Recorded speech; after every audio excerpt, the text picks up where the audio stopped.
Tapilok mo. Ha? Tapilok. Kailan ka pa nadali? Magkakapay pa kayo na. Ito. Ano siya, sir eh, pagka ganyan, yung nakaupo ko, nakatayo, nakaganyan, namamaga. Pero pagka umuwi na ako sa bahay, galing sa biyahe, higa na ako, kinabukasan, Upa na naman. upa na naman. Alam mo kung bakit, kuya? Kuya ka pala? Kuya. Alam mo, kuya, ganito yan. Siyempre, pag nakapahinga ka sa bahay, minsan na-elevate mo eh. Umuupa. Pero pag nakatingka ka ng ganyan, yung blood circulation natin, kita mo yung paa mo, itsura ng paa mo, nangangamatis, namumula. Hindi makaakyat yung, hindi makapag-circulate na maayos yung tinatawag nating oxygen dyan, bloodstream. Ibig sabihin, may naiipit na ugat sa joint. Ganyan nangyayari dyan, kaya namamaga. Kita mo yung lakad mo. Hindi mo madiin kasi namamaga na yung mga ligaments tsaka tendons. Namamaga. Tsaka may mga blood vessels din dyan na ipit na sila. Pero mamaya pag in-adjust ko yan, ang sarap nung pakiramdam. Sige, kaya natin yan. Kailan ka ba nadali? Ano na to kuya eh, pang 5 weeks na. Oo, dapat 2 weeks lang. Sobra na yan. Kita mo, hindi pa rin nagbabago. Parang sumasariwa pa ulit kasi nakukuha na naman. Oh. Sige, pa rin mo na yun. Tingnan mo na yung tsura ng paa niya. Malamang galing pa to sa pinakamalalaking paga. Kasi may lining nung paghilom, no? May lining nung paghilom. Tapos dito, tingnan nyo, namumula. Mamaya, habang naglalakad kasi yan, habang naglalakad ka na naglalakad kuya, pasakit ng pasakit yan.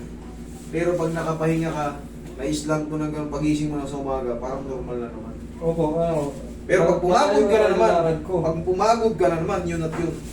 Madali lang to. Pag-gising ko, malayo ang nailalakad ko. Pero pagka yung pauwi na ako, yun na. Ang Sige, hirap na maglakad. Kaya lang yan. Mahirap na maglakad kasi nga, ipit na yung mga Kaya natin to. Maghintay ka lang ng mga 1 linggo. Pasisingawin ko lang to magang-maga eh. Relax lang. Pero I mean, yung pasisingawin, okay na yun. Kumbaga, may iwan ng pain dito kasi magang-maga. Pero yung habang sumisingaw siya, paunti ng paunti yung pain. Paano ka ba natapilo kaya? Nakapahan ko eh yung paa ng kalaro eh.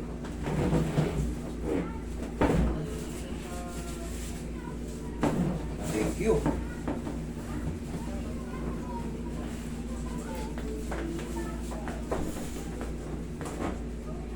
Grabe, sakal na sakal, no? Pero okay lang yan. Ang mahalaga, maibalik yung tinatawag nating talos joint. Yung lumagutok dito sa loob, tsok, yan na yan. Unti-unti yung sisingaw. Araw-araw sisingaw na yan. Tapos, siyempre, yung namamaga, huwag ka agad mag-expect ng pak, 0-0 agad na wala. Hindi. Unti-unti ito. Kapal, no? Hanggat maaari, kuya, iwasan mo muna yung sobrang lalayo ng mga lalakarin. Okay? Kung makakapag-motor-motor ka pa muna, kung may pupuntahan ka, mas maganda. Iwasan mo lang muna yung sobrang papagurin to kasi yung mga magang ligaments, siyempre pag lakad ka ng lakad, tinatamaan yung mga maga, nagdadagdag lang siya. Pero kung pag mapapahinga mo to, very simple explanation, di ba? Pag na sinasabi mo, pag nakakapahinga ka, na ngayon, pagising mo sa umaga, normal. Normal na po. Pero bumabalik, kasi nga yung talos joint hindi nakabalik. Pero pag yan, katulad natin, adjust na natin, iba na to. Hindi na ganun. Pag napahinga to, dire-diretso na to. Pag nawala na yung pamamaga, dire-diretso na to.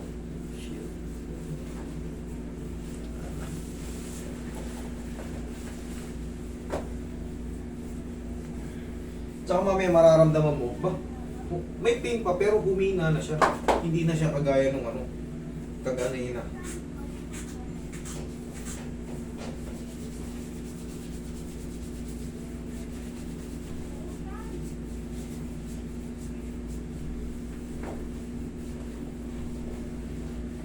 Ito, kita mo naman, wala pa yung ganito niya, yung tulis. Bilog na bilog pa eh. Pero wala yan, kaya natin yan.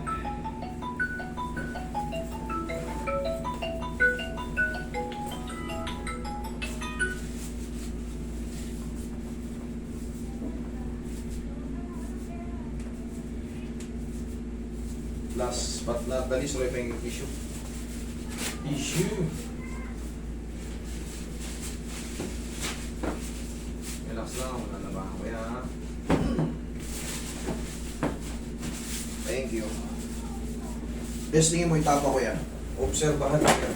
Kung the same pa ng kirot, or mas maganda na, or mas lalong sumakit. Sige, sinilas ka. Check mo. Lakad ka. O, tingnan mo kanina, pagasgas ka. Tingnan mo ngayon. Kaya, ganun tayo. Maraming salamat sa iyo, Lord. Okay? Okay? Sige, kaya. Yeah. Salamat po. Pagaling ka.